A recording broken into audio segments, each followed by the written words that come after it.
Olá, mais um sensor, o sensor de temperatura e umidade relativa do ar. Vocês talvez se perguntem, né, por que tanto teste aí, tanto sensor, né? A verdade é que não tem nenhum sensor que seja perfeito, cada um tem suas vantagens e desvantagens. Esse aqui tem algumas vantagens interessantes, é o SHT40, não é um sensor muito comum da gente encontrar aqui no Brasil, mas ele é um sensor que nem a gente vai ver, que tem aí uma precisão boa para temperatura e para umidade relativa, e ele tem uma interface padrão, uma interface 2C, né? Então acompanhe aí para conhecer as características técnicas dele, ver como é que é essa comunicação aí com o sensor e depois ver uma demonstração, ver ele aí funcionando.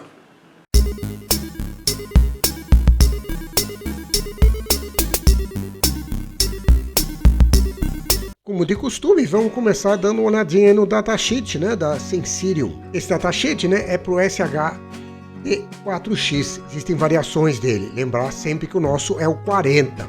Ele fala aqui embaixo que é quarta geração, o sensor de umidade e temperatura. Vamos olhar aqui que ele destaca, né? Primeira coisa, ele fala aqui numa precisão de até mais ou menos 1% na umidade relativa, mais ou menos 1/10 de grau na temperatura. A gente vai ver que não é bem isso, principalmente no nosso caso, que é um SHT40. A alimentação é de 1,08 até 3,6 volts. No caso, nós vamos estar usando um módulo, então nem não precisa se preocupar muito com isso. Esse cara tem um consumo aí de corrente baixo, né? Ele fala aqui em menos de 1 microampere, né? 0,4 microampere, quando ele está fazendo uma medição. Se não estiver fazendo nada, 80 nanoamperes. Na realidade, tem ainda mais uma outra possibilidade que provavelmente deve gastar mais energia. A comunicação dele é I2C. Ele tem um checksum CRC, na verdade, né? A gente vai ver que também que tem umas coisinhas esquisitas com isso. Ele fala aqui em múltiplos endereços I2C. Aparentemente isso é alguma possibilidade de fabricação diferente, alguma coisa assim.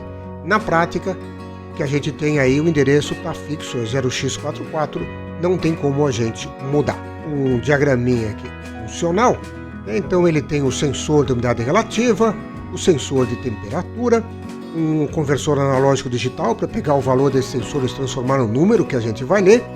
Ele faz um processamento em cima desse valor, tem uma memória de calibração que é preparada em fábrica, e através de registradores, usando a interface 2C, os velhos sinais SDA e SCL, a gente consegue aí pegar esses dados.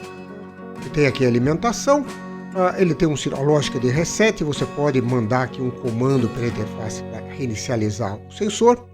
E aqui tem mais um detalhezinho, ele tem um aquecedor aqui dentro. Normalmente a gente não vai usar isso, mas esse aquecedor aqui eu desconfio que na hora que ligar, o consumo deve aumentar um pouco mais. A gente tem aqui um resuminho de como é que eu uso, eu vou deixar para voltar isso aqui no fim, depois da gente ver os detalhes. As especificações, aqui ele já separa os vários modelos, né? O 40, 41, 43 e 45. Estamos falando de umidade relativa, né? No caso do SHT40, ele fala que o típico é mais ou menos 1%, o máximo, veja a figura. Nós vamos ver daqui a pouquinho essa figura. Você tem aí 3 opções aí da precisão da leitura, que no fundo vão influenciar quão repetitivos são os valores, né? Quanto que o valor pode variar de uma leitura para outra. A resolução, quer dizer, o valor que ele retorna, o menor valor que ele consegue retornar é 0,01%, e ele funciona em princípio de 0 a 100%. Olhando aqui a figurinha, acho que aqui é a parte mais interessante, né? Como de costume, a gente vê que nos extremos a precisão aqui muda, né? Então o típico, a gente está aqui com mais ou menos, né, aquele 1,8 que ele falou, cerca de 2%. No pior caso, ele poderia chegar lá 3, alguma coisa, quase 4 ali, né? Ele pode passar até isso aqui nas pontas, né? Quando ele está perto de 0 ou perto de 100. Isso aqui tudo é a 25 graus centígrados. Na hora que mudar a temperatura, você tem ainda mais uma variação aí no lado da temperatura, né? A precisão no caso do SHT70 é 0,2 graus centígrados, mais ou menos, né? Isso é o típico. O máximo nós vamos olhar lá para frente. A resolução é 0,01 graus centígrado. Ele trabalha em princípio de menos de 40 até mais 125. se a gente olhar aqui, né, a gente vê que na realidade esse mais ou menos 0,2 você sempre vai trabalhando de 0 até, sei lá, uns 65 talvez, por aí. Esse no caso típico. No pior caso, isso aí já dobra, né, 0,04, 0,4. À medida que você vai indo para os extremos, a coisa piora, né? Você pode chegar a ter ali, no pior caso, um grau de erro aí, se você estiver lá no limite superior ou inferior da operação dele. Aqui ele fala explicações elétricas, né? Alimentação, 0,8 a 3,6, típico é 3,3. Ele começa a falar que os consumos com o aquecedor desligado, né? São aqueles números que ele mostrou lá atrás. Com o aquecedor ligado, isso aqui pode chegar até a 100 mA, né? Estão perguntando o que é esse aquecedor, né? Esse aquecedor ele é usado basicamente para você, no caso de se formar condensação dentro do sensor, né? Quer dizer, ele passou por algumas mudanças, temperaturas, a umidade relativa estava alta, formou água lá dentro, né?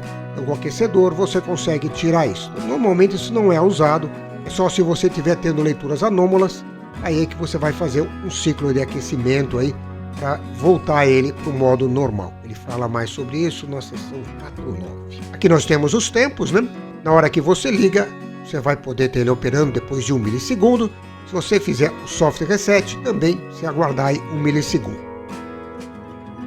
Tempo para fazer uma medição, você depende aí da opção que você quiser. Você tem 3 opções lá.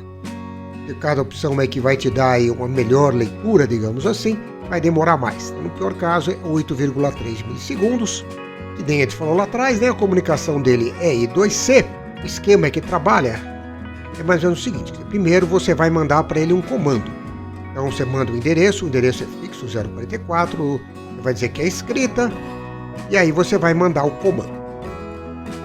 Existe um comando, que é o comando de reset, que não tem resposta. A única resposta é o ACK. Cada byte que é mandado aqui tem um ACK do sensor. Então você vai mandar o reset, vai ter o ACK, acaba por aqui. No caso dos outros comandos, o que vai acontecer é que depois disso vai ter uma leitura. Você tem que esperar um certo tempo para poder fazer essa leitura. E aí você vai mandar só o endereço dizendo que é leitura. E aí, se ele estiver pronto, vai mandar um ACK. Você pode ou esperar o tempo ou pode tentar. Você manda ler. Se ele não estiver pronto, ele vai te mandar um NAC. Você vai ter que tentar de novo. Os dados que vêm aqui, esse desenho aqui não está completo. Você vai ver ali a tabelinha, mas todos os outros comandos vão vir 6 bytes. E o formato que vem, na realidade, são 2 conjuntos de 3 bytes. Os primeiros 2 bytes aqui nesse conjunto são o dado. O dado é um dado em 16 bits. Primeiro o mais significativo, depois o byte menos significativo. E depois tem um CRC desses 2 bytes. A gente já vai ver como é que calcula. Então, a resposta, tipicamente, você mandou o endereço, leitura, vem esses 3 bytes, depois ele não mostrou aqui, mas tem mais 3 bytes, e aí é que vai terminar a resposta. O CRC, ele fala aqui que é um CRC do tipo CRC8, os dados que entram são 2 bytes, são 16 bits, polinômio 0x31, o valor inicial é 0xFF, mais uma série de coisas, e tem aqui um exemplo, você testar o teu código, o 0xBEF, ou seja, se vier um BE e depois um EF, o CRC tem que ser 0x92, né? Então, uma das coisas que eu tive que fazer na hora que eu fui fazer o software, implementar isso, não é nada muito excepcional, aqui é um CRC mais ou menos padrão, né? O polinômio aqui não é assim tão comum, mas é o polinômio, por exemplo, usado lá no DS18B20. Como é que a gente implementa isso, né? Tem aqui um exemplinho aqui em pseudocódigo, né? O polinômio que ele fala lá é 0x31. Se você fosse implementar para o hardware, no fundo o que você teria é um registrador de deslocamento, onde você pegaria certos bits. Quais bits? Os bits indicados aqui por esse polinômio, e aí você vai fazendo o XOR das coisas. No caso aqui, para fazer por código, mais fácil é fazer assim. O CRC começa com o valor inicial, no caso é o FF, depois para cada um do dado, no caso tem só 2 bytes, né? Eu primeiro faço um XOR do valor atual do CRC ou o valor do dado, e depois eu vou rodando o registrador de CRC, né, para os 8 vezes, né, para os 8 bits. Eu olho o bit mais significativo. Se ele estiver em 0, eu vou simplesmente shiftar o registrador. Se não, se ele tinha um 1, depois que eu shiftar, eu faço um XOR com aquele valor do polinômio, tá?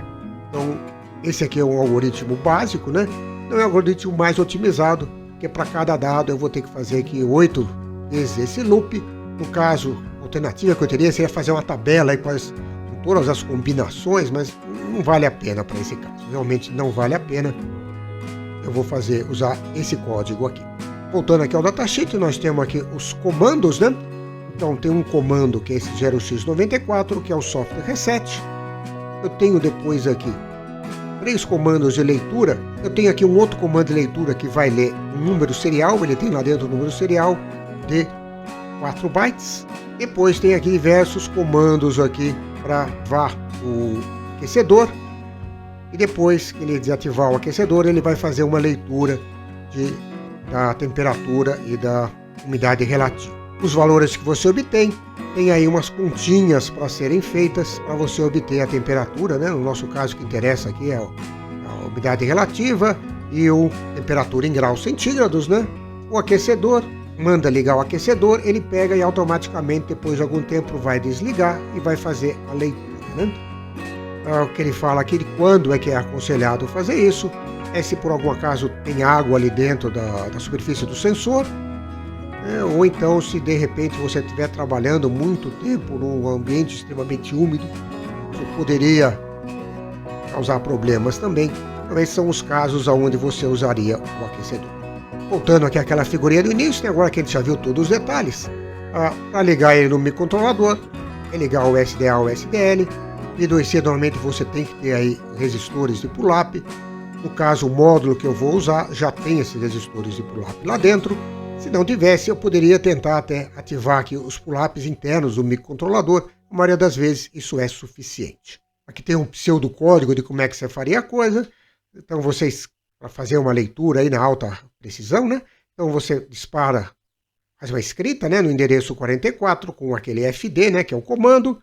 Espera 0,01 segundos e aí você vai ler 6 bytes, extrai lá dos dados recebidos os dados de temperatura, o dado da umidade relativa, faz as continhas, fora isso você também pode extrair de lá o CRC, né?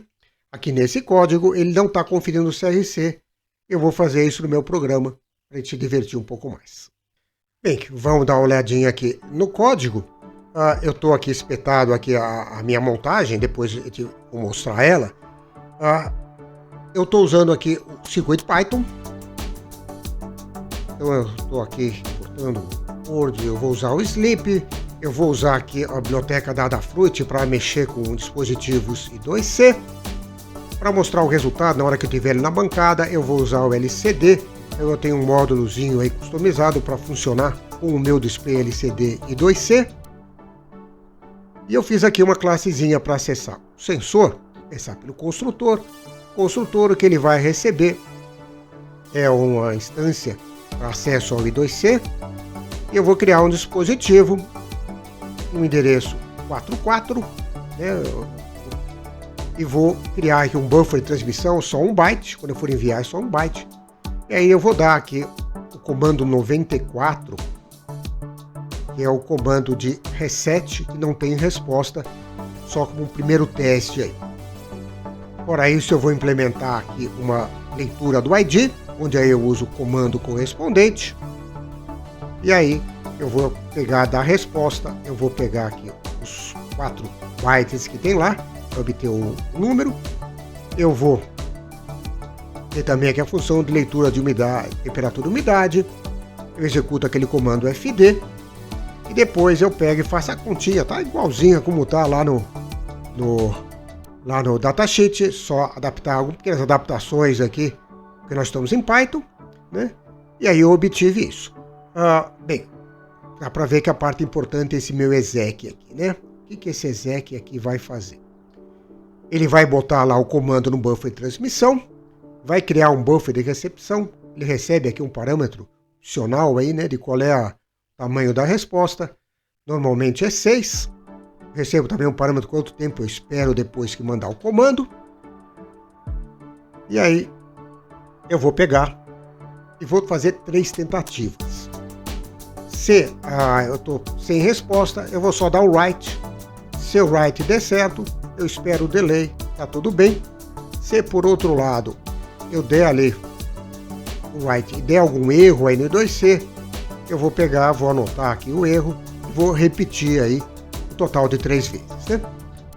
Se por outro lado eu tenho uma resposta, né? Então aí eu vou pegar, escrevo o comando, dou o tempo e aí eu pego e vou tentar ler o resultado. E aí o que eu vou fazer aqui de interessante é que eu vou testar o CRC. Se o CRC tiver ok, beleza, eu retorno. Se não, erro CRC e vou repetir de novo. Meus testes, nenhuma vez aconteceu aí os erros. Essas 3 retries aí é mais para desencargo de consciência, né? Bem, como é que eu vou fazer para calcular o CRC? É mais ou menos simples. A única coisa, como tem vários grupos, então eu vou pegar e vou ficar analisando cada grupo aí de 3 bytes, calculo o CRC nos primeiros 2, confiro se bate com o byte seguinte, se sim, passo para os seguintes e assim por diante. No caso, é só 2 vezes, né?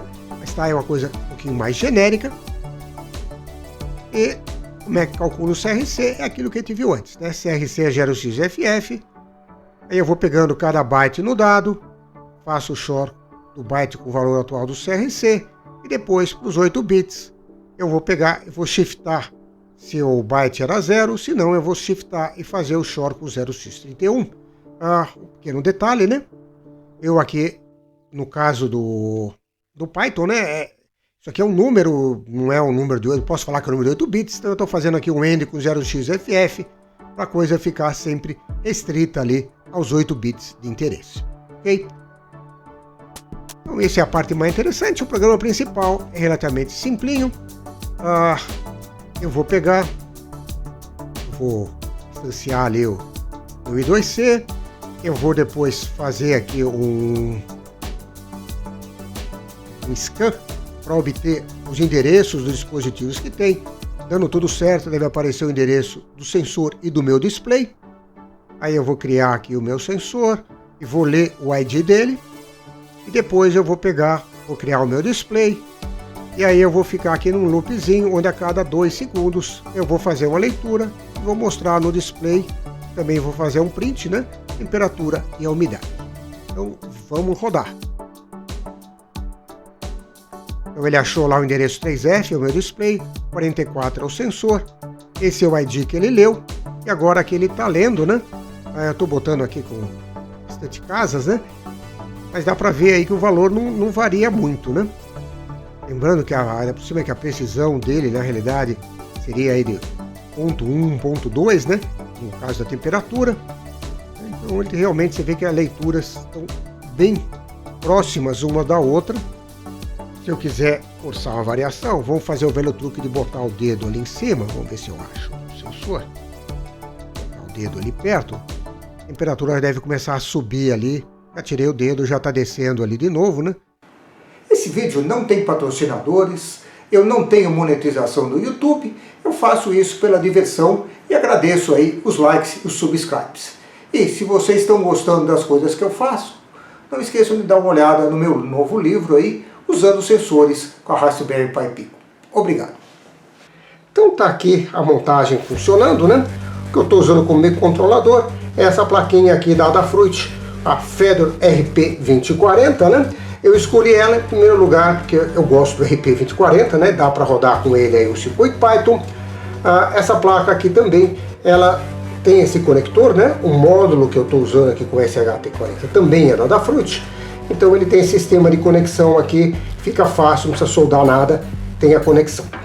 Para mostrar a umidade e temperatura, né? Eu liguei um display, um display alfanumérico, né? Via I2C, é o que eu costumo fazer.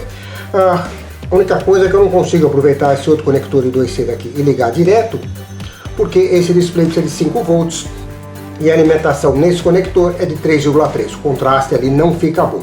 Então o que eu acabo fazendo é ligando aqui os sinais aqui, tá na mesma I2C, só que ao invés de pegar por esse caminho, eu pego por ali, né? Então tá aí, tá dando para ver, ele mostrando ali a umidade, a temperatura, que nem a gente já viu antes, né? O valor varia muito pouco, que mostra aí que o sensor aí é bastante estável, digamos assim, né? Então tá aí, vocês conheceram o sensor SHT-40, né? Vocês viram as características dele, portanto um sensor que eu acho que vale a pena a gente procurar, né? Ter aí na gaveta para usar aí nos projetos onde a gente precisar medir temperatura e umidade relativa. Por hoje é isso, até o próximo vídeo.